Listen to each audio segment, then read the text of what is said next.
Seja bem-vindo, professor Anderson. É um prazer ter você aqui conosco. Beleza, Felipe? Agradeço aí o convite. Para mim é uma grande satisfação de estar com vocês aí na noite de hoje. Com certeza. Eu estava comentando aqui, né, professor, até que o senhor estava chegando, que a grande notícia do dia hoje é realmente a chuva, né? E aí a gente pede para os nossos convidados aí identificar da onde que é, quanto que choveu. Eu vejo o pessoal de Tupã aí, 25 milímetros, Colorado, 8 milímetros. Então, choveu, né? A gente sabe que ainda não foi os volumes que a gente pensou. Aí, professor, como é que foi? Já choveu aí? Não, ainda tá chovendo. Começou fazem mais ou menos em torno de 1 hora atrás. É uma chuva boa por enquanto, né? A gente espera que continue assim. Eu até tentei entrar na estação para verificar quanto que choveu, né? Mas ainda não registrou aí, não está online o valor, né? A quantidade de chuva disponível ainda. Mas eu acredito aí que tranquilamente 10 milímetros já deve ter chovido aqui na região. Que maravilha, né? A gente espera que a chuva seja padrão aí para todo o estado e que a gente possa retomar nossas atividades, né? O pessoal vai chegando, o Paulo chegando aí, sejam muito bem-vindos. Fontana, o Pedro. Pessoal, a gente sempre pede, né, professor, para a gente otimizar ainda mais a nossa live, que o pessoal se identifique aí, fale de onde que é, de que cidade, e se puder os milímetros aí, que a gente fica contente de saber e dividir essas informações boas. Pessoal, eu estou falando de Espumoso, então aqui teve algumas quedas de luz há 5 minutos atrás, então a gente não está tão acostumado com a chuva, né, e faz parte, então molha o fio aí e já dá confusão. Então a gente espera que daqui em diante a gente siga bem estável aí. O pessoal vai chegando, né, professor? Exato. A gente vai aguardando mais um minutinho aí para que todos chegam. Ó, o Paulo está nos contando aí que a Alto Alegre deu 5 milímetros, né? É isso aí, Paulo. Aqui também. Espumoso em torno de 5, alguns pontos 10, né? Nicolau Vergueiro, 20 milímetros, muito bom, né? O Emanuel Fontana aí em Juí, 30 milímetros. Excelente, uma excelente chuva, né? A gente ainda tem previsão para a noite, né? Esperamos que complete aí os volumes semelhantes. Fronteira Oeste, 30, né? 30 milímetros também. Boa noite, Eduardo, tudo bem? Então, o pessoal está chegando, né, Felipe? E essas chuvas são muito importantes aí para aquilo que nós vamos falar, né? A questão do manejo de plantas daninhas, controle de plantas daninhas, aí, principalmente herbicidas pós-emergentes, a questão de ter uma boa precipitação, da planta não estar estressada, ela é um ponto muito importante, né? Muitas vezes nós estamos acostumados aí a pensar na questão de temperatura do ar e umidade relativa do ar, mas tem um ponto muito importante que é a umidade do solo. Esse é um fator aí fundamental com relação à eficiência dos herbicidas. Já falaremos sobre isso, né, professor? Inclusive, é importante a gente saber a questão de chuva justamente por isso, né? Como comentou, acaba sendo determinante aí para que a gente tenha eficiência ou não, né, nas ações que nós vamos ter daqui para frente. Professor, eu gosto muito da pontualidade, né, e tento me manter muito pontual, e principalmente em respeito a todos que chegaram, e sejam muito bem-vindos, todos que chegarem daqui para frente. A gente vai iniciar nossa live. Agradeço a todos que já estão aqui. Pessoal, mande para aquele amigo, mande para aquele produtor que você sabe que é seu amigo, que vai ter essa indicação. Por quê? Porque nós vamos falar coisas muito relevantes nesse momento um pouco conturbado que vivemos, né, professor? Um pouco questão de produto, um pouco questão de estiagem, a umidade, né, preços, enfim. A gente pretende contextualizar tudo isso hoje. Então, meu nome é Felipe Unif, né? Eu estou em Espumoso, nós trabalhamos aqui com pesquisa, consultoria, né, na região de Espumoso, Soledade, Tapera, Salto do Jacuí, Campos Borges, enfim, toda essa região. E hoje a gente recebe aqui o professor Anderson, que é realmente uma ajuda, um auxílio de grande peso aqui para a nossa discussão hoje. Professor, por favor, gostaria que o senhor se apresentasse aí, que é um um currículo extenso e muito bacana, né? Tranquilo. Então, meu nome é Anderson Nunes, eu sou professor e pesquisador da área de plantas daninhas do Instituto Federal do Rio Grande do Sul. Eu fico sediado no campus Sertão, certo? E aqui na instituição a gente faz muitos trabalhos aí de ensino, pesquisa e extensão relacionada então à questão de plantas daninhas. No geral, não só a questão de herbicidas, né, mas também a parte de biologia, de plantas daninhas, a parte de sistemas. Então nós trabalhamos muito nesse sentido com relação ao manejo de plantas daninhas. Excelente, né, professor? Nós temos um contexto diferente ultimamente, né? Passamos da era fungicida e não que não precise, mas as plantas daninhas vêm representando um problema grande, né? O professor está muito mais em contato com isso, mas a gente, como pesquisa também, né, de várias áreas, como fizemos, mas também como consultoria, né, a gente entende um pouco esse cenário e nada mais justo do que a gente trazer esse conhecimento para o produtor e tentar ajudar, né, da melhor forma possível, sendo que a gente tem um cenário um pouco adverso, né, nesse começo de safra de soja. Alguns produtores aí plantaram toda a sua área, alguns produtores plantaram metade da sua área, alguns nem começaram a plantar ainda. Então é um cenário muito adverso. Nós já estamos no dia 25 de novembro e acaba impactando em muitos cenários. E a dificuldade, principalmente, né, do ponto de vista do glifosato, né, acaba que os custos se elevam. Então não há espaço para erro e é por isso que nós estamos aqui na nossa noite, né, dividindo um pouco do que a gente conhece, do nosso conhecimento e também da nossa vivência e experiência do campo. Eu queria começar, professor, linkando um pouco com a última live. Nós temos uma live sobre herbicidas residuais, né? Ou seja, esse é um assunto muito debatido ultimamente e que tem agregado ao produtor um ótimo controle. Partindo do pressuposto e aí dividindo, né, um pouco esse cenário que a gente criou até agora, porque nós temos lavouras já semeadas, né, e que não tiveram uma condição tão favorável para o desenvolvimento inicial. Não sendo favorável para a cultura, tampouco para os herbicidas residuais. Então, nesse contexto, né, professor, o que esperar para essa lavoura, né, que foi semeada, ela já emergiu e foi usado um pré-emergente, porém, nós não tivemos chuva, né? Exatamente. Bom, quando se utiliza um pré-emergente, o ideal é que ocorram precipitações, né, em torno de 20 milímetros o mais rápido possível, o mais cedo possível em relação ao momento da aplicação.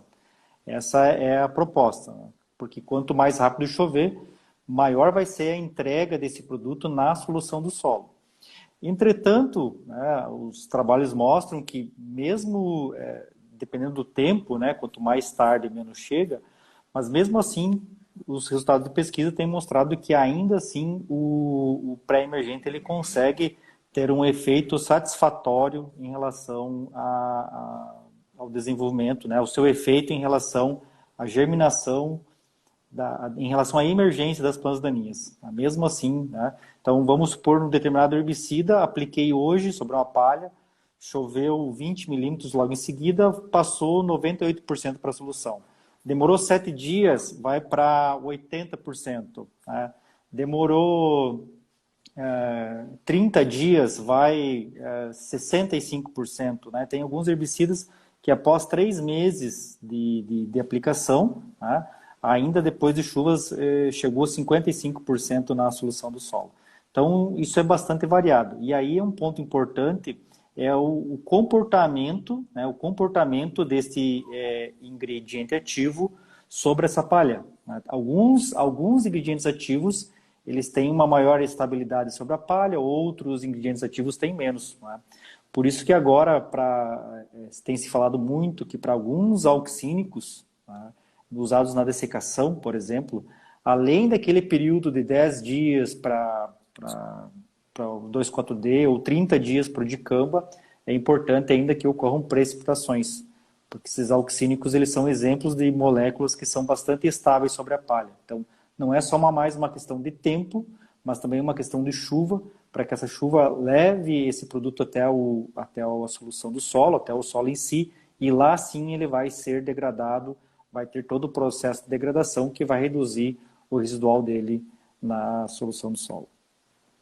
Isso acaba sendo muito importante, né, professor, quando a gente pensa do ponto de vista de que cada vez buscamos mais cobertura de palha. E excelente isso, né? Isso falamos aqui, né, e acredito que o senhor concorde também, que a palha é um dos melhores herbicidas que nós temos, né?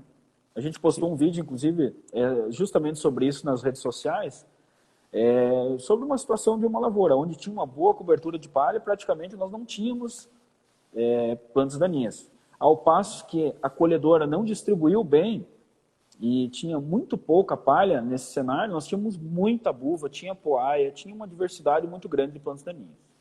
Então, partindo desse pressuposto, né, tanto de colheita quanto o acúmulo de palhado no inverno, esse é um cenário que o produtor tem que ficar atento, né? Ou seja, essa grande palhada também vai alterar um pouco a dinâmica aí dos herbicidas residuais, né?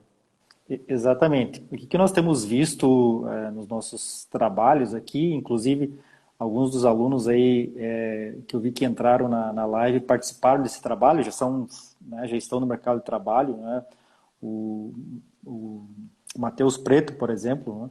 Nós vimos que quando tem a palha, por mais que a palha seja uma barreira para o herbicida, existe um sinergismo muito grande. Então, nós temos a seguinte situação, nós tínhamos palha, nós tínhamos somente o pré-emergente e em outra situação nós tínhamos as duas coisas juntas, né? Então, por mais que a palha possa ser e é uma barreira para o pré-emergente, a própria palha compensa aquela perda e adiciona mais nível de controle acima ainda. Então, sempre quando eu tenho palha e pré-emergente, o nível de controle é maior. Porque por mais que a palha ela seja muito boa, assim como qualquer outro método de controle, sempre tem aquelas plantas daninhas que se adaptam, né? Então, principalmente algumas plantas daninhas que não respondem à necessidade de luz para emergir, né? Por exemplo, pensando em leiteiro, picão preto, né? Que são plantas daninhas que surgem com plantio direto, e estão muito presentes ultimamente em várias áreas, né? Principalmente o picão preto tem elevado muito a sua participação, né? Exatamente. Então, nesse cenário que eu tenho, por mais que eu tenha palhada, eu ainda tenho ocorrência de plantas daninhas. Porque vamos fazer uma analogia com outras culturas, Felipe. Por mais que eu tenha uma ótima cobertura de inverno, né, pensando em massa seca, no máximo ela vai chegar a 5 toneladas. Né? O geral aí é 3, né, 2,5, 3, 3,5. Mas vamos supor que chegou a 5. Né? Quando nós pensamos no sistema de produção da cana-de-açúcar, o nível de matéria seca nessas áreas é de 15 toneladas.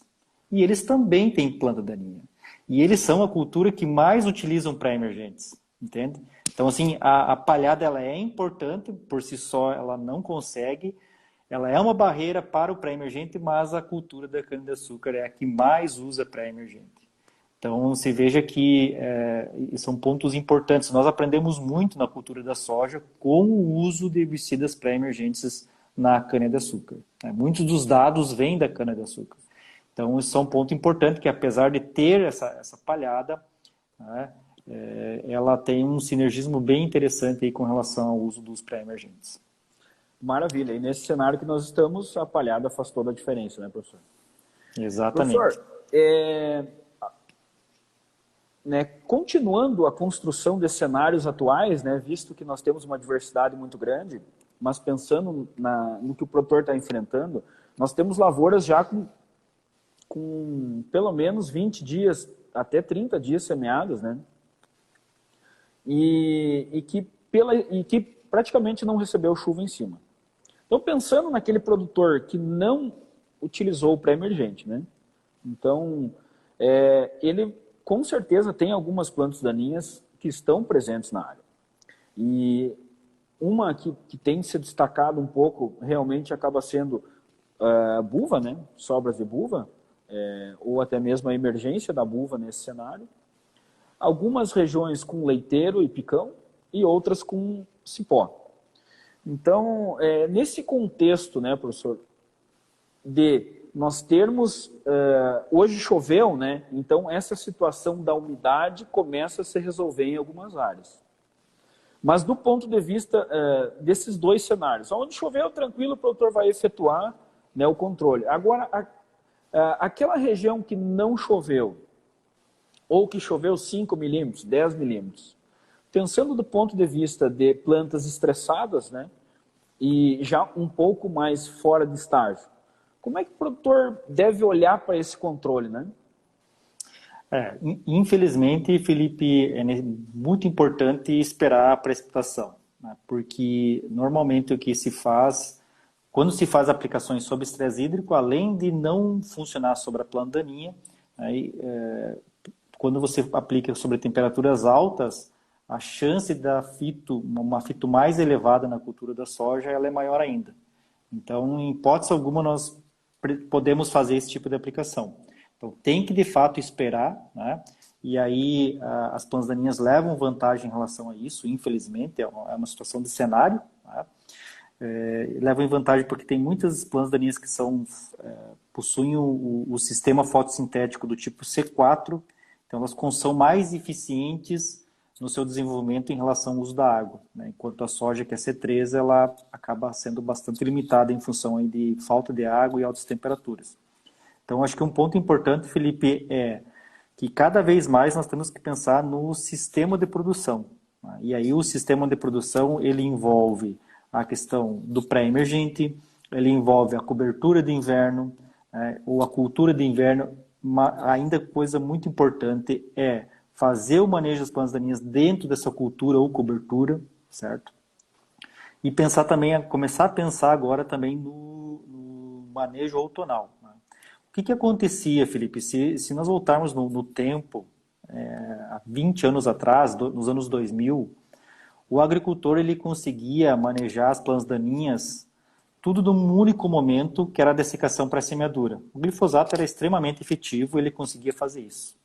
Então, por um bom tempo, Felipe, e a audiência que está nos vendo e escutando, por um bom tempo o agricultor ele ficou acostumado a depositar toda a sua energia naquele momento. E aí veio a resistência, né, da buva ao glifosato e nós continuamos ainda tentando naquele momento, né? Agora nós vimos que é muito importante não deixar as áreas em pousio, certo? Mas só isso não é o suficiente, porque por mais que eu reduza de forma significativa a ocorrência dessa buva, ainda eu posso ter buvas grandes no momento de dessecação. E aí hoje os herbicidas não têm mais a eficiência antigamente, nós não temos mais o paraquat. Então, além de ter essa cobertura, essa cultura de inverno, eu tenho que manejar ela, né, fazer o uso de herbicidas para controlar, por exemplo, essa buva.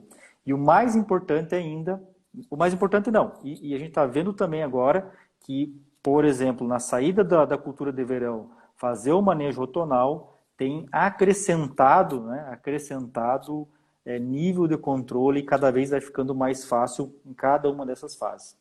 Porque o que acontece, né, Felipe, com relação a você que é consultor, enfim, todo mundo que está nos escutando, o que era o habitual? O habitual era, né, o agricultor, ou enfim, né, apresentar-nos uma planta, independente do tipo, independente do tamanho, e nós tínhamos que encontrar uma solução naquele momento para aquela planta ali.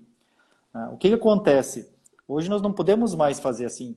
Hoje nós sabemos os herbicidas que temos, ninguém vai tirar um herbicida novo do bolso aí nos próximos anos, e os mesmos que estão vindo, mesmo que sejam novos mecanismos de ação, eles não são milagrosos, né?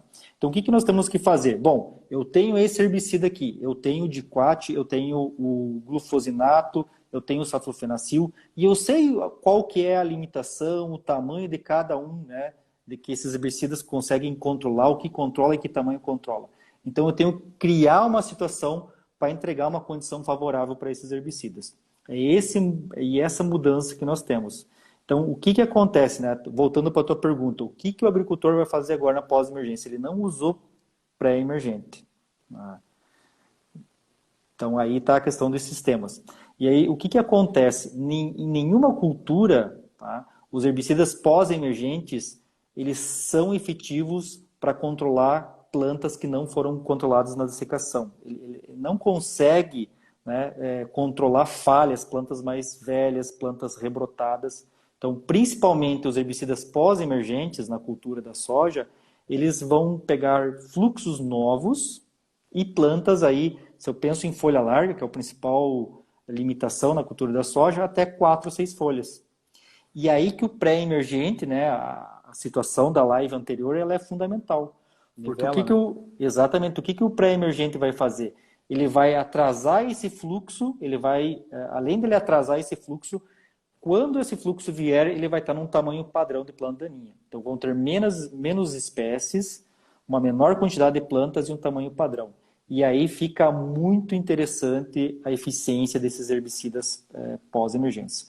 Porque se nós formos ver, Felipe, o que nós temos hoje de opção na pós-emergência da soja? Eu tenho basicamente os produtos de contato, que aí são basicamente o aceflorfen, o fomezafem e o lactofen, que são inibidores de protóx e controlam na pós-emergência somente folha larga, certo? E eu tenho o bentazon e o basagran, que controla também alguma coisa de folha larga, certo? Isso são produtos de contato, que dão fito. Né? Então, esses produtos de contato, eles têm que pegar a planta pequena. Então, né, o que se faz, né, o produtor pergunta, né, o que se faz? Ele tem a opção desses produtos de contato, ou ele também tem a opção aí de alguns herbicidas sistêmicos. Né? Então, vou falar da parte mais fácil, que são os inibidores da LS, os inibidores da CCase, né, que é o Clethodim, que é o Select, né, o Selection Pack, e também tem o Aloxifop, que é o Verdict Max. Esses são produtos bem tranquilos, né, que controlam só folha estreita, são bem seletivos para a cultura da soja. Né? E aí eu tenho, basicamente, o que sobra? Inibidores da LS. Né? Então, daí eu tenho aí o Imazetapir, eu tenho o Clorimuron, eu tenho o Cloranzulan. Né? Só que, o que acontece? A maioria das plantas daninhas... Aí tem, obviamente, o glifosato, que nós não podemos esquecer. Né? Acontece que... Está tão em falta que a gente nem lembra, né, professor? Exatamente, exatamente. Então, assim, o que acontece? A maioria das plantas daninhas problemáticas possui resistência aos inibidores LS em pós-emergência da soja. Então, se veja que o número de opções ele fica bastante limitado. Então, basicamente, eu tenho Protox e LS. Simplesmente isso e um outro fotossistema 2 ali. Então, fico limitado com muita facilidade, fico limitado com relação a herbicidas que eu posso utilizar aí na cultura da soja. Então, eu tenho que ter um bom manejo durante toda a safra, durante todo o sistema, para sempre estar à frente nessa questão aí do manejo de plantas daninhas. Professor, é recorrente em todas as nossas lives, a gente, seja o assunto que foi abordado aqui, a gente cair no sistema de produção. Né? A gente trabalha muito forte isso dentro da pesquisa, a gente trabalha muito forte isso dentro do escritório. Né? A gente busca muito recomendar, né, um manejo de sistema. E acaba que cada assunto a gente cai... Né, nesse momento, não estava programado a gente falar de sistemas de produção aqui na pauta e acabamos voltando aqui. Né? Então, veja bem, a gente trabalha muito forte com essa ideia de planos de cobertura, de olhar o sistema como um todo, né? De você ter momentos chaves dentro do seu ano, dentro do seu sistema de produção geral, para controlar a planta daninha, para fazer correção de solo, para estar diversificando raízes. E com isso você tem um ganho do sistema como um todo. Então, fica muito evidente que a prática de você pensar a cultura, ela já é ultrapassada, né? Ela já foi. E é importante que o produtor busque esse conceito, porque cada vez mais, agora com novos herbicidas, a adoção cada vez maior, né? Novos herbicidas no sentido do uso, né? Cada vez mais a gente, tendo ciclos menores, né? E a diversidade de cultura, de plantas de cobertura, uma coisa vai começar a impactar na outra. E daqui a pouco o produtor vai perder dinheiro. Então, esse planejamento junto com o sistema de produção faz toda a diferença. E aí, num ano que impacta muito o custo de produção do ponto de vista de controle de planta daninha ou de disponibilidade de produtos, isso se torna ainda mais evidente, porque uma vez que você tem uma planta de cobertura trabalhando em prol da cultura principal, diminuindo plantas daninhas, né? Ou diminuindo o teu custo com herbicidas, né? O quanto que isso vai impactando ao longo do tempo, né? Então essas ações somadas uma com a outra acaba levando a uma maior produtividade do sistema como um todo, mas também uma maior lucratividade, ou seja, menor quantidade de desembolso do ponto de vista do produtor, né? E aí talvez... Pode falar.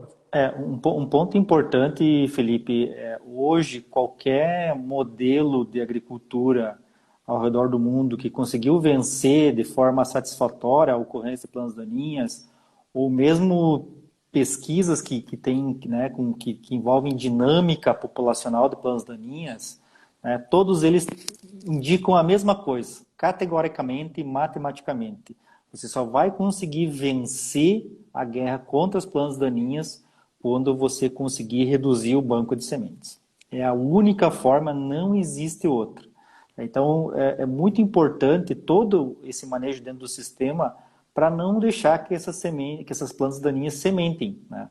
Uma vez que mesmo sejam poucas plantas sementando, né, numa safra, eu ainda tenho que ser bastante efetivo em safras posteriores para, de fato, reduzir a ocorrência de sementes no solo, porque é somente assim que a gente consegue ter um processo de controle de plantas daninhas mais satisfatório. Para você ter uma ideia, Felipe, se eu pegar uma área aí de aproximadamente 68 hectares, né, pegando apenas aí em torno de 15 centímetros do perfil do solo, nós temos mais de 12 bilhões de sementes de plantas daninhas nesse solo. Nessa área de 68 hectares, é estimado aí em torno de 68 hectares, em torno de 12 bilhões de sementes. E aí, a outra coisa importante, pessoal, é que cada uma dessas 12 bilhões, você faça uma correlação que cada uma dessas sementes é um cartão da Mega Sena. Então, a chance de você ter ali, no meio desse bilhões de sementes, uma semente que tem uma determinada mutação por uma resistência a herbicida é muito grande. Então, quando eu manejo banco de sementes, eu também estou aí, quando estou usando pré-emergentes, estou usando coberturas, eu estou aí reduzindo esses cartões da Mega Sena. Então, também eu estou reduzindo a probabilidade de que a minha área gere um novo caso de resistência. Então, esse é um ponto importante que eu gostaria de destacar. Isso é importante, professor, porque antes eu vi aqui que teve uma pergunta ou um comentário sobre justamente isso. A pessoa tem feito manejos, né, na área de outono, enfim, de inverno, mas ainda não tem controle. O fluxo de emergência é muito grande. Então, tá muito nítido que, nesse caso, ele tem um banco de sementes muito grande, né? E vai precisar trabalhar aí ao longo dos anos, né? Nessa redução de banco de sementes mesmo, né? Exatamente. Basta você ver aí quando você anda pelas áreas do interior, enfim, beira de estrada, quando por algum motivo um pedaço da lavoura ficou sem plantas de cobertura, plantas de inverno, você vê assim a área literalmente tapada de buva, né? Então você imagina que ali, de todas aquelas buvas, elas não representam nem 1% do que está lá no banco. Tá? Então, assim, por mais que você controle todas aquelas ali naquele momento, você vai ter que ainda por vários anos ser bastante efetivo para que você consiga controlar, né? E aí, pensando em palhada é muito importante, porque palhada mantém umidade, né, desenvolve fungos, bactérias, enfim, aumenta o nível de matéria orgânica, e aí existe o controle biológico, que a gente não contabiliza, né? Mas até a microfauna ali presente, besouros, enfim, né? outros micro-organismos que acabam controlando essas sementes aí. Mas isso tem que ser a longo prazo, né? Porque senão nós não vamos conseguir vencer. Na verdade, quando você olha a buva lá e você faz o manejo, por mais que você seja eficiente, controle aquela buva, mas você não está combatendo o banco de semente, é como se fosse enxugar gelo. Você só está ali, é algo paliativo. Então você tem que pensar dentro do sistema para de fato reduzir o banco de sementes e aí você consegue de fato ser efetivo nessa luta contra as plantas daninhas. De novo, retornamos ao sistema, né, professor? Pessoal, quem está nos acompanhando aí, por favor, mande para aquele amigo, para aquele produtor que merece realmente estar compartilhando conosco esse conteúdo, que a gente está trazendo aqui informações relevantes nesse momento. Professor, a ideia hoje é traçar alguns cenários para o produtor que está nos ouvindo. E o ano passado nós tivemos um volume de chuva menor no início do desenvolvimento que acabou trazendo esse fluxo de emergência de buva um pouco mais tarde, um fechamento da entrelinha mais tarde e gerou um problema. Para as lavouras já semeadas, teremos essa possibilidade de novo? Ou seja, estamos aqui predizendo uma tendência do produtor ter uma lavoura infestada de buva novamente? É bem provável. Fazer, né? E o que fazer, já que estamos falando em buva? É bem provável que sim, Felipe, porque estamos num ano seco novamente, né? E por mais que nós estamos acostumados a pensar e acreditar que a buva ela responde à questão de luminosidade, que é verdade, né? Ela precisa de luz para germinar. Entretanto, um ponto muito importante que também ela precisa de um determinado quantidade de chuva para que ela inicie esse processo. Então, isso pode sim, e de fato a safra passada ela atrasou esses fluxos e aí isso aconteceu. Entretanto, um outro ponto, Felipe, que acho que é importante colocar aqui, é que não foi só novos fluxos. Boa parte daquela buva que nós víamos sobre a cultura eram rebrotes. Né? Por que aconteceu? Atrasou a questão da semeadura, atrasou a dessecação porque estava seco, né?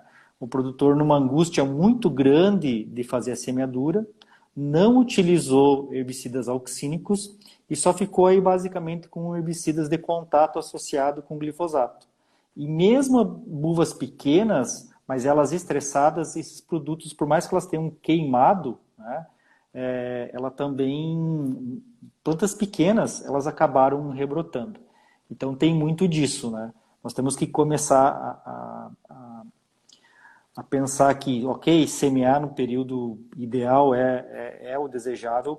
Entretanto, se você não manejar as plantinhas direito, isso vai acontecer todo ano. Então, o ideal é você, talvez uma e outra safra, você atrasar, manejar de forma correta, para que no futuro isso não aconteça novamente. Senão, todos os anos vai ser isso aí. E aí a gente tem percebido que, principalmente quando as luvas estão um pouco mais desenvolvidas, o uso de herbicidas auxínicos ela é fundamental nesse processo. Professor, acaba que nesse cenário a gente viu e ficou muito claro, e o produtor entendeu isso, né? Num primeiro momento não, mas após sim. O uso dos herbicidas nesse momento estressante para a planta realmente teve uma performance muito ruim e reaplicações aconteceram, né? Então acho que fica aqui o apelo, né, professor? Cuidado nesses momentos de aplicação, porque realmente não vai funcionar. E a gente vai ter, com certeza, problemas com plantas daninhas e aumentar muito o custo, que esse ano é significativo. Né? Exato. E aí o Diego está comentando aí, né, que o mesmo cenário vai se repetir, e é isso mesmo. Então nós temos que ter um cuidado muito grande com isso. Né? Exato. E aí o que pode ser, acho que a grande pergunta, né, que você fez assim e deixar bem clara a resposta, o que o agricultor pode fazer para amenizar agora, né, certo? Então é aplicar esses herbicidas, ter sempre uma assessoria agronômica competente em primeiro momento, né? E fazer as aplicações em plantas não estressadas, não esperar muito tempo, né, porque todos esses herbicidas eles funcionam aí com no máximo 4 folhas, certo? Então é um ponto muito importante aí de usar um adjuvante de qualidade, as doses recomendadas, fazer aplicações nas condições ambientais mais corretas, né? Sempre utilizar aí pontos de pulverização adequada para aquela aplicação, para aquela finalidade. Né? Nós temos que, mesmo quando eu penso em herbicidas, existem pontas específicas para cada situação. Aí nós temos que começar a bater muito forte nisso, né? Porque é a forma de entrega do investimento que foi feito. Então é muito importante que essa entrega ela seja a mais efetiva possível para que de fato a relação custo-benefício daquele investimento ela seja efetiva. Isso já dizia antes mesmo, Felipe, de os herbicidas não terem esse salto no custo, agora isso se faz mais necessário ainda. Com certeza. Professor, uma pergunta diretaça agora, né?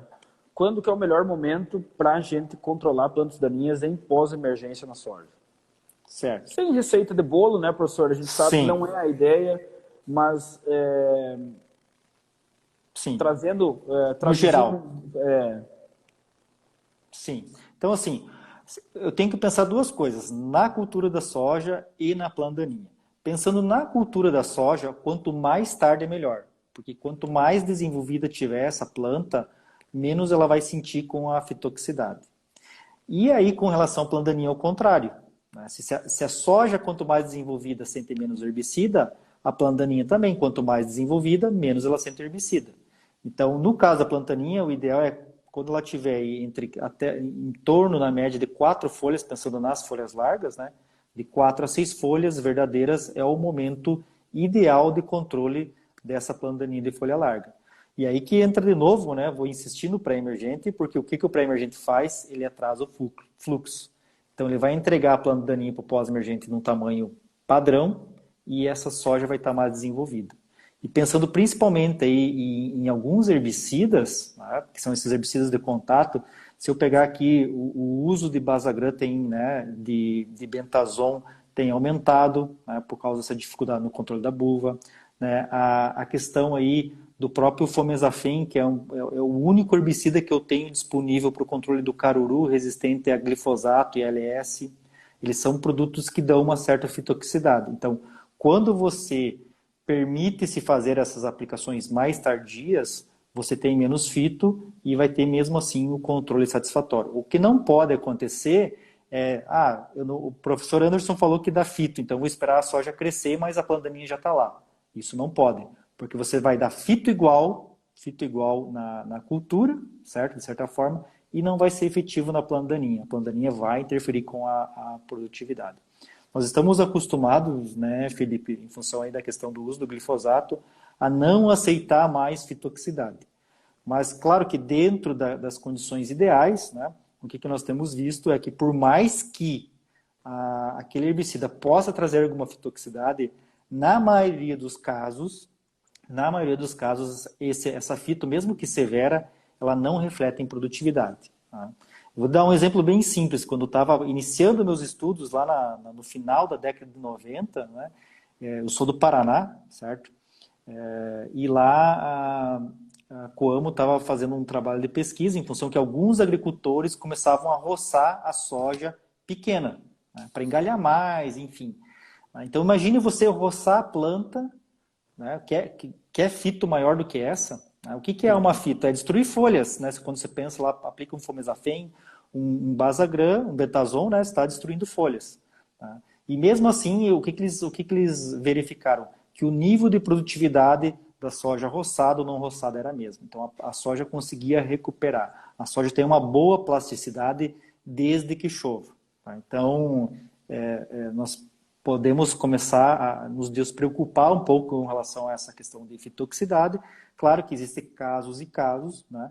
Mas quando feito dentro das condições ideais, normalmente isso não afeta a produtividade. Inclusive, né, o professor Geraldo Chavarria tem alguns trabalhos utilizando esse estresse inicial, né, como um gatilho para o engalhamento, para uma estruturação de planta maior e com resultados em produtividade. Exatamente. São cenários que se criam, né? Professor, a gente tem algumas perguntas aí que a gente vai respondendo a maneira que vem, né? Depois a gente segue com a nossa pauta aí. O Juliano perguntou aqui qual é o pré-emergente que tem melhor performance em condição de tempo seco. Né? Ou seja, aplica e fica um longo período sem chover. Certo. É uma boa pergunta, né? Então, todos eles vão ser afetados, de certa forma, entretanto, alguns são menos afetados, certo? E, normalmente, nós temos alguns produtos aí que têm essa capacidade, né? Obviamente, a gente não vou me recordar de todos aqui, Juliano, mas o sulfentrazone é um produto que tem essa capacidade, né? Nós acompanhamos um trabalho feito aí na última safra, né? Nas últimas safras, que levava em consideração essa questão de precipitação 30 dias depois da aplicação, né? E aí os produtos à base de sulfentrazone são os que conseguem ter um efeito um pouco melhor. Apesar de a gente ter esse efeito, nós não precisamos se nos preocupar muito. Acho que a questão da escolha do pré-emergente não tem que levar em consideração essa questão, essa performance em si. Acho que o pré-emergente ele tem que levar em consideração a eficiência sobre o histórico da área, né, em função do que se tem no banco de sementes, né. Por mais que eu possa pensar assim, em buva, né, eu tenho alguns herbicidas que são melhores. Para caruru, eu tenho outros herbicidas que são melhores. Ou ainda, o que é o ideal? Eu ter associações de herbicidas pré-emergentes, porque na maioria dos casos eu estou trabalhando, por mais que eu tenha um drive, né, que é a buva, que seja o caruru, eu tenho uma comunidade de plantas daninhas. E aí eu tenho tanto folhas largas como folhas estreitas. Então, por isso que na maioria dos casos, os novos herbicidas pré-emergentes, ou as novas marcas comerciais, né, não o novo em si, mas os novos lançamentos, ele está vindo aí com relação a misturas de pré-emergentes, e nós já estamos aí com misturas duplas, né, e logo já está chegando no mercado aí misturas triplas, né, para tentar abraçar melhor, né, ampliar esse leque dessa comunidade de plantas daninhas que ocorre. Porque se você pegar hoje umas áreas bastante complexas em algumas regiões do Brasil, eu tenho buva, eu tenho capim amargoso e eu tenho caruru, certo? Então eu tenho que ter herbicidas de amplo espectro, né, para emergência que tenham essa questão aí. Com certeza. Professor, voltando para o nosso controle em pós-emergência, né? Nós temos um cenário realmente de glifosato ou caro, né, ou baixa disponibilidade. Então, novamente pensando em cenários futuros, não é difícil imaginar que o produtor possa querer racionar, né? Ou, vamos falar a verdade, diminuir um pouco a dose. Então, qual é o impacto que esse tipo de ação de manejo pode ter na produtividade, né? Ou seja, na sobra de planta daninha, ou no controle de maneira geral, mas principalmente focando em produtividade, né? Porque acaba que... E talvez qual o cenário que ele possa fazer isso, né? Bom, a pergunta ela é bastante complexa, né? Nós não vamos ter uma resposta 100% adequada, Felipe, mas o que acontece? Vamos pela parte mais fácil. Quando que ele pode fazer isso? Quando que ele pode tirar o glifosato, por exemplo? Quando ele tem outro herbicida, né, que é efetivo para aquelas plantas daninhas, e essas plantas daninhas estão no tamanho ideal. E eu vou aplicar em condições ideais. Aí, nesse cenário ele pode fazer, né? Só que o que é a maioria dos casos, principalmente em áreas que não utilizou pré-emergente? Ele já vai estar usando esse pós num cenário que as plantas daninhas já escaparam. Então, quando tem a associação desse herbicida que é específico para essa planta daninha com glifosato, você acaba melhorando a eficiência. Então, se ele tira o glifosato, né, principalmente se ele não usou pré-emergente, o que vai acontecer? Vai reduzir a eficiência. E aí, principalmente, vai ocorrer o quê? Porque são basicamente produtos de contato. Vai acontecer a rebrota, né? Talvez possa reduzir a questão de interferência de planta daninha, porque ela vai vir mais tarde, ela vai ficar ali boa parte do tempo queimada, a soja se desenvolve. Entretanto, mesmo assim, ela vai conseguir produzir sementes. E lembrando, né, que quando você, por mais que você suprime essa planta, e essa planta ela consegue produzir sementes depois, é como você estivesse enxugando gelo. Por mais que agora para essa safra aí você conseguiu, de certa forma, reduzir a interferência dela sobre a cultura, mas se ela produziu sementes, ela conseguiu fazer a função dela, que é a perpetuação da espécie. E aí nós não conseguimos fazer a nossa. Quando a planta daninha consegue fazer produção de sementes, ela consegue cumprir a sua função e nós não conseguimos cumprir a nossa. Ótimo. E pensando, professor, talvez em números, né? Nesse cenário de talvez tentar racionar glifosato, bom, eu vou esperar ao máximo para me controlar uma vez só, né? esse cenário vai acontecer muito também. E não, eu vou fazer no momento correto, porém eu posso ter novos fluxos. Então, qual que é a expectativa de perda de produtividade nesse cenário? É óbvio que esse cenário de esperar é muito maior, né? Mas o quão é importante o produtor pensar nesse cenário, uma vez que ele pode não ter as duas aplicações, se for necessário, quando ele não fez o pré-emergente, né? Sim, eu ficaria, Felipe, a gente tem que apostar no que é o que é garantido. Então, aplicar no momento correto, né? Porque o que pode acontecer? Ele aplicar no momento errado e não funcionar. Aí ele gastou, né, o único cartucho que ele tinha, ele atirou aquele cartucho e errou. Então, é muito melhor você fazer no momento ideal, né? Por quê? Porque naquele momento ali vai ser onde eu vou ter a maior interferência.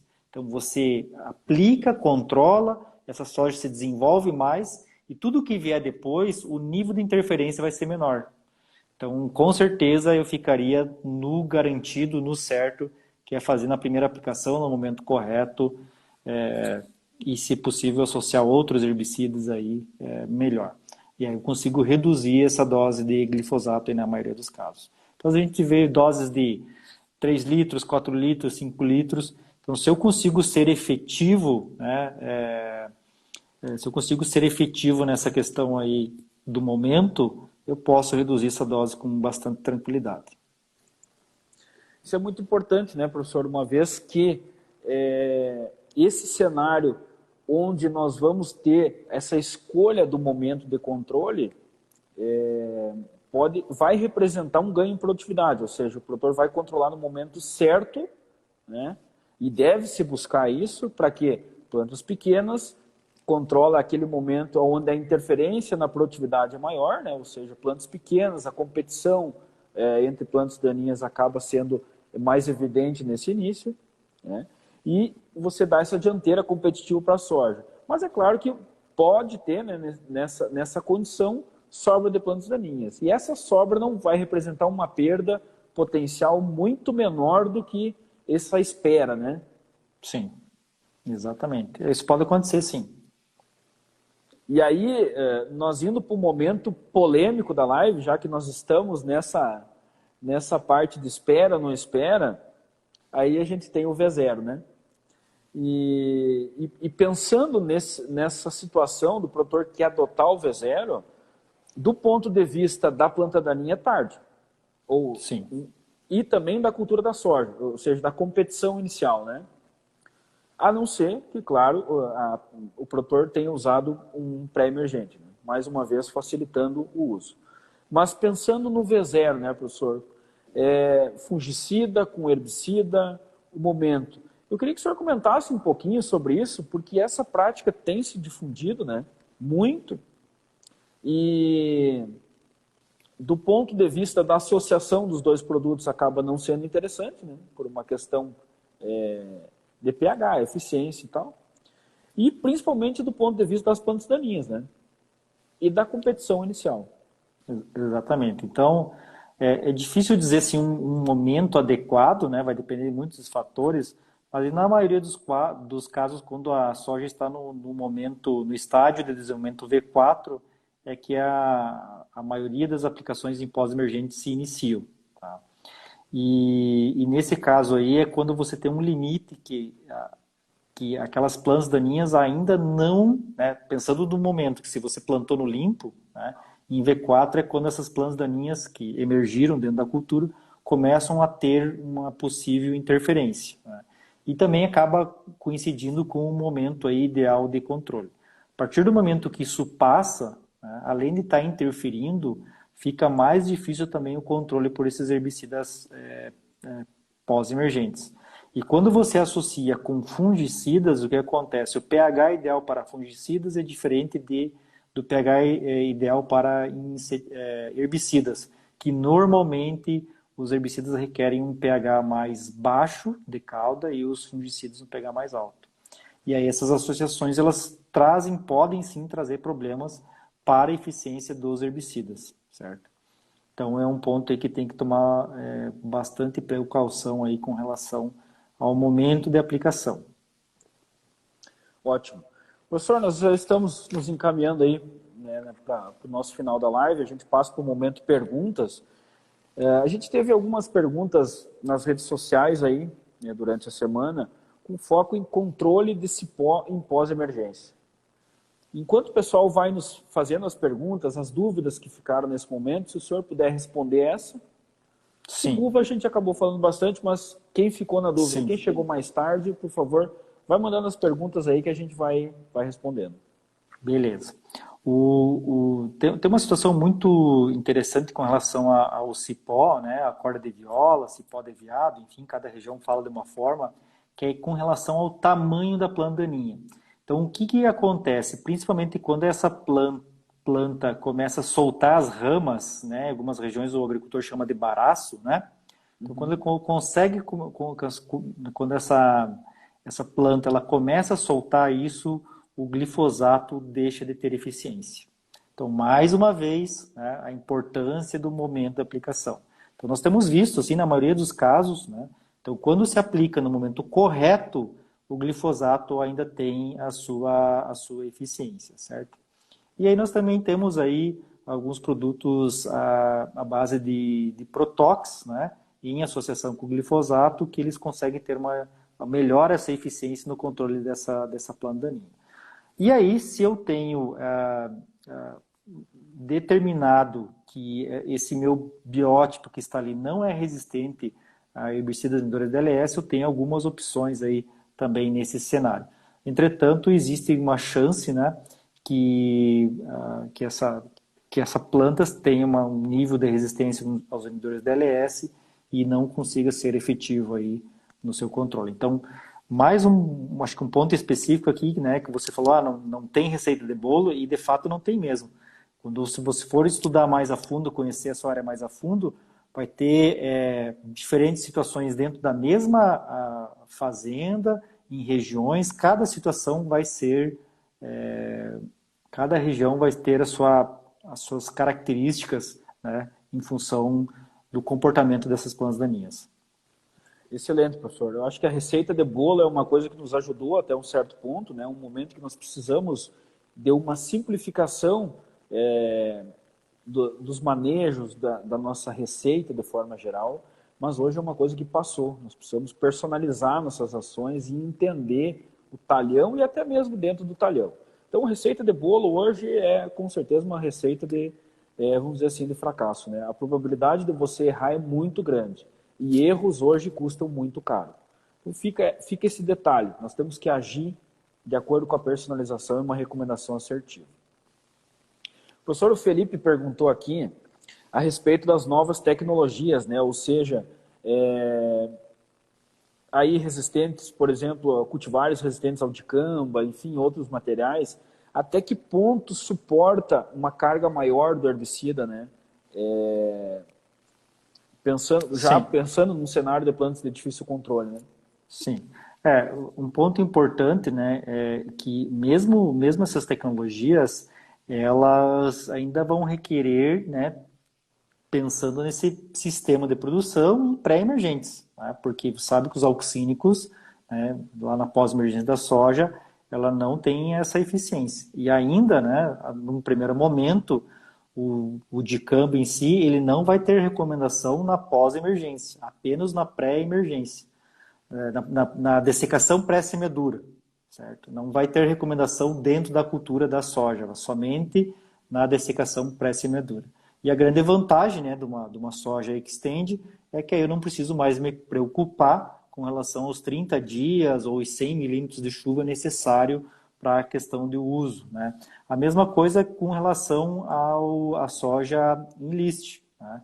Diferente da soja extend, a enlist vai, né, ter a recomendação de uso do 2,4-D dentro da cultura, certo? Isso é um ponto bem interessante aí, pensando em plantas daninhas de folha larga, plantas daninhas problemáticas, certo? Entretanto, o fato de eu ter essa opção de usar o 2,4-D dentro da cultura da soja, né, numa soja enlist, não tira a necessidade e responsabilidade de fazer todo esse manejo, né? Principalmente com relação a coberturas, pensar em pré-emergentes, porque a eficiência desse 2,4-D também está atrelada aí, né, em mistura com glifosato, que é o ideal, está atrelada a tamanho de planta. Então, isso é um ponto muito importante aí que tem que fazer com relação a essas tecnologias. Eu vejo que essas tecnologias são muito bem-vindas, essas tecnologias vão ajudar muito o agricultor, desde que usado de forma correta, né?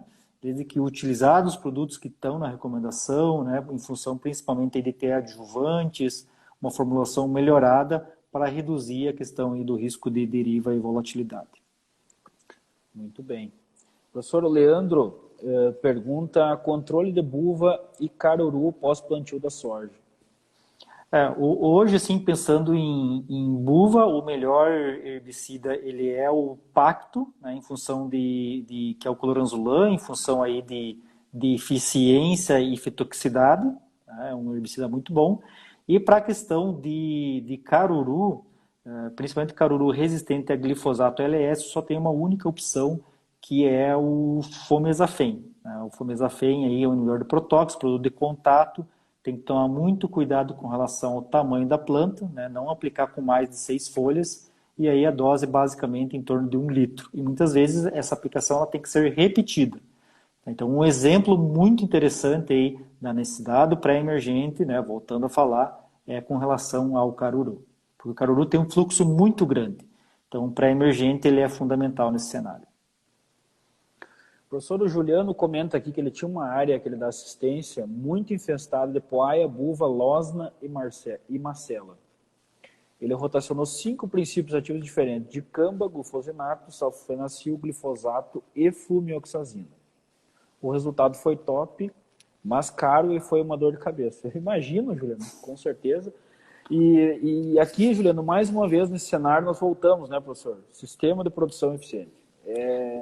Vai te trazer um alívio no teu desembolso e também na tua dor de cabeça.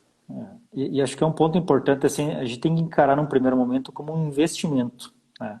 Porque, claro que esse investimento ele não pode se tornar, não pode ser recorrente, né? Tem que, no momento ele tem que ser bem agressivo, colocar tudo dentro de um sistema de produção, vai ficando mais fácil e mais barato.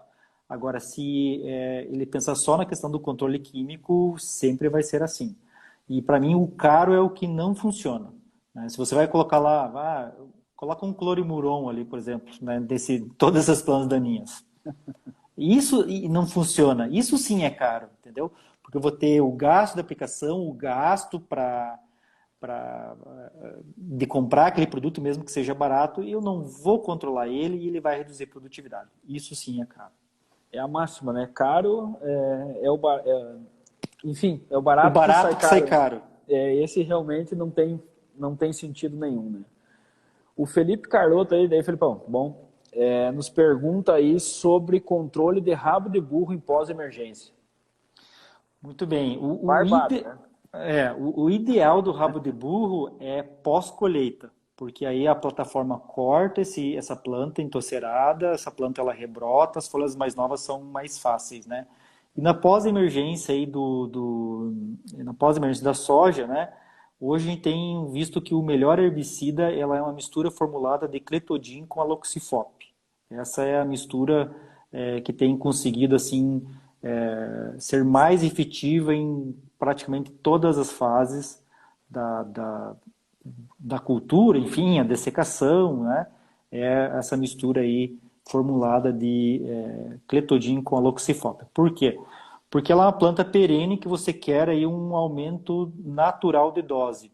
E aí quando você usa essa mistura formulada, você está colocando 2 ingredientes ativos, né, na dose cheia, e aí você tem um aumento dessa eficiência. E lembrando que o aloxifop tem uma absorção mais rápida, mais eficiente, né, e o clethodim uma absorção um pouco mais lenta, mas um sinergismo mais grande que a enzima ACCase. E aí um complementa o outro, eles são bastante efetivos nesse sentido. E aí talvez, né, professor, novamente, na mesma tecla, mas sistemas com trigo têm ajudado muito no inverno a diminuir a pressão aí com o rabo do burro, né? Exatamente. O Leandro pediu pré-emergente para controle do caruru. Sim, para caruru, basicamente são os herbicidas inibidores de protox com efeito residual, né, como flumioxazina e sulfentrazone. Entretanto, o sulfentrazone ele tem aí uma leve uma leve vantagem em relação ao flunioxazin, né? E aí os herbicidas aí, as misturas, né? Pensando a questão tanto de Zetamax como Stone, tem uma eficiência bem interessante aí no caruru resistente a ALS e a glifosato. Professor, o Juliano nos perguntou aqui que ele testou clodinafop em pé de galinha e adulto, né, e teve excelente resultado. A pergunta é se consegue usar em soja e qual a fitotoxicidade. Sim, a pé de galinha é uma das plantas que o FOP é melhor que o DIN. Na maioria dos casos, o DIN é melhor do que o FOP, né? E nesse caso específico aí, ou a mistura dos dois, né, ou o FOP isolado, ela tende a ser melhor. E aí eu vejo que o Aloxifop ele tem mais um efeito melhor, né, pensando assim, Verdict Max, por exemplo, tem um efeito melhor, você pode usar na pós-emergência da soja, né, até porque tem registro, certo? O clodinafop não me recordo, mas o Aloxifop tem, né? E tem que cuidar muito não tem, é bastante seletivo, entretanto tem que cuidar muito com aplicações em altas temperaturas, que aí eu posso ter o efeito do adjuvante, né, principalmente do óleo, em relação à cultura da soja, e não do cletodinho, do Aloxifop em si. Então tem que cuidar só com relação ao uso desse adjuvante que você vai colocar e evitar aplicações em horários muito quentes. Professor, e controle de leiteiro em pós-emergência? Bom, na maioria dos casos, quando eu aplico glifosato no momento ideal e sem estresse hídrico, eu consigo controlar. Ainda muitas das áreas, esse leiteiro não é resistente a ALS. Nós achamos, né, que todos os leiteiros são resistentes. Nós temos uma região ali de Palmeiras das Missões que é mais complexo, né, mas não necessariamente que todas as áreas possuem leiteiro resistente a ALS. Então aí uma opção seria o Pivot, né, que é o Imazetapir, na dose de mais ou menos 1 litro, você tem uma boa eficiência. Caso contrário, se for resistente, né, ao ALS, você tem o glifosato ainda, né, usado na fase ideal, ou ainda se o glifosato já não tem um controle satisfatório, você pode associar ele com o Fomesafen, né, o Flex, né, para ter um controle aí mais satisfatório. Ótimo. Professor, estouramos aí 1 hora de live já, né? A gente fica muito feliz em poder estar aqui divulgando. A gente teve uma grande interação do nosso público que esteve aqui e a gente vai responder mais uma última pergunta aí e aí a gente encerra a nossa live. Nós vamos responder a pergunta aí do Raísso, grande Raísso nos acompanhando aí. Pensando em capim amargoso, qual é o pré-emergente mais eficaz no controle? Bom, nesse caso aí, não só para o amargoso, mas também pensando no rabo de burro, né? Tem os pré-emergentes que têm um bom efeito sobre essas plantas, trifuralina, S-metaloclor, são alguns exemplos aí de herbicidas que têm um efeito interessante sobre folhas estreitas. Tem um produto bem interessante aí, que vale a pena mencionar, que é a piroxasulfone, né, o Yamato, ou na sua associação com o Kyodin, né, que é o flunioxazin, que é um outro exemplo que eu não citei antes, que é bem interessante para caruru, né, porque ele tem 2 produtos que têm efeito ali, tanto flunioxazin como piroxasulfone, né, mas é um produto que também tem efeito bom sobre folhas estreitas em função do piroxasulfone. Ótimo. Professor, a gente agradece a presença aqui, a gente agradece a todos que nos acompanharam até agora. Pessoal, a gente tem todas as nossas redes sociais, o nosso canal no YouTube, para estar divulgando mais informação, a gente posta bastante coisa. A gente está à disposição aí para quem quiser nos acompanhar, tirar uma dúvida. Professor, agradeço de coração você ter tirado essa 1 hora nessa quinta-feira aí para a gente estar batendo um papo legal aqui com os nossos telespectadores que aqui estão e compartilhar um pouco do conhecimento, trazer realmente um diferencial no dia a dia. Te agradeço muito e, professor, gostaria que o senhor deixasse uma mensagem final aí sobre o tema. Acredito que atingimos a nossa meta, que era realmente trazer cenários para driblar essa alta do custo, né, do controle de plantas daninhas. Cumprimos a nossa missão aqui e eu gostaria da sua mensagem final. Bom, eu gostaria de novo de agradecer o convite. Para mim é um prazer estar com você e todo esse pessoal, essa galera aqui interagindo. Acho que é muito bom poder trazer um pouco compartilhar aquilo que a gente sabe, verificar também as angústias dos agricultores, da assistência técnica. Isso é bem importante para municiar aquilo que nós temos que fazer a respeito de pesquisa, né? Isso é um ponto importante.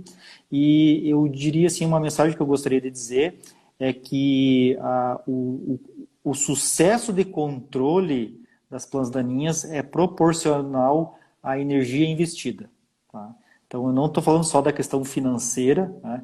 Mas quanto mais o agricultor estiver preocupado, mais ele estiver olhando essa atenção, mais ele estiver investindo tempo e dinheiro, maior vai ser o sucesso no controle dessas plantas daninhas.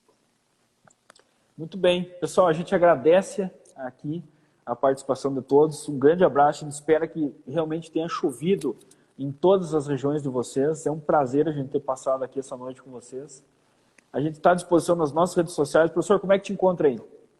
Bom, vocês podem me encontrar principalmente pelo Instagram, Ander Nunes, né? Lá nós temos feito alguns vídeos, algumas interações, temos colocado um pouco daquilo que nós temos feito no nosso dia a dia, né, enquanto pesquisa, e temos passado algumas mensagens bem interessantes aí, aquilo que temos visto no campo, né, porque nós descobrimos que a rede social é uma coisa muito interessante, Felipe, porque às vezes você está lá no campo e vê uma coisa, né, que é única naquele momento e você consegue compartilhar com um número gigante de pessoas.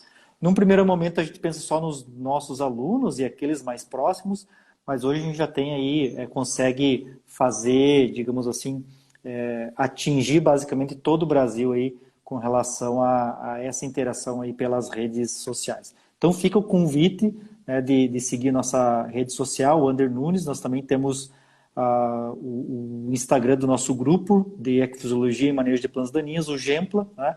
Mas geralmente o que a gente coloca num, coloca no outro, seguindo um, o outro vai aparecer aí certamente logo em seguida para vocês.